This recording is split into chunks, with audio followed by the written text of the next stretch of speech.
বিশ্বনবী মসজিদে নববীতে নামাজ পড়ছেন। তিনি আল্লাহু আকবার বলে নামাজ শুরু করলেন, কেরাত করলেন, রুকু করলেন। রুকু থেকে দাঁড়িয়ে বিশ্বনবী পড়লেন সামি আল্লাহু লিমান হামিদা। পেছন থেকে সাহাবারা পড়ল রব্বানা ওয়ালাকাল হামদ। এক সাহাবী বাড়িয়ে অতিরিক্ত পড়লেন হামদান কাসীরান তাইয়িবান মুবারাকান ফি। ফিসফিসি আওয়াজে পড়ার কারণে বিশ্বনবীর কানে এটা চলে এসেছে। নামাজের পর বিশ্বনবী বললেন, আমি রুকু থেকে দাঁড়িয়ে পড়েছি সামি আল্লাহু লিমান হামিদা। তোমরা পড়ার কথা ছিল শুধু রব্বানা ওয়ালাকাল হামদ।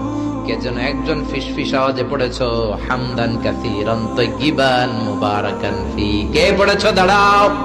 কোন সাহাবী দাঁড়ায় না ভয়ে। বিশ্বনবী অভয় দিয়ে বললেন, কিছু বলবো না। কে পড়েছো? দাঁড়াও। এক সাহাবী দাঁড়িয়ে বললেন, ও নবী আমি পড়েছি। বিশ্বনবী বললেন, এটা তো আমি শিখাই নাই, কই পাইলা, কেন পড়ছো?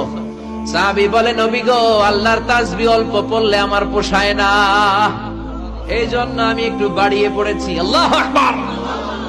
বিশ্বনবী বললেন, ভয় পেও না, বিচলিত হয় না। নামাজরত অবস্থায় আমি দেখেছি বিদআউ ওয়া সালাসুনা মালায়েকা, 30 জনেরও বেশি ফেরেশতা তোমার এই অতিরিক্ত তাসবিহর সওয়াবটা কে লিখে লিখে আল্লাহর দরবারে পৌঁছে দিতে পারে, তারা আকাশের মধ্যে কে আগে নিয়ে যেতে পারে প্রতিযোগিতা করছিল।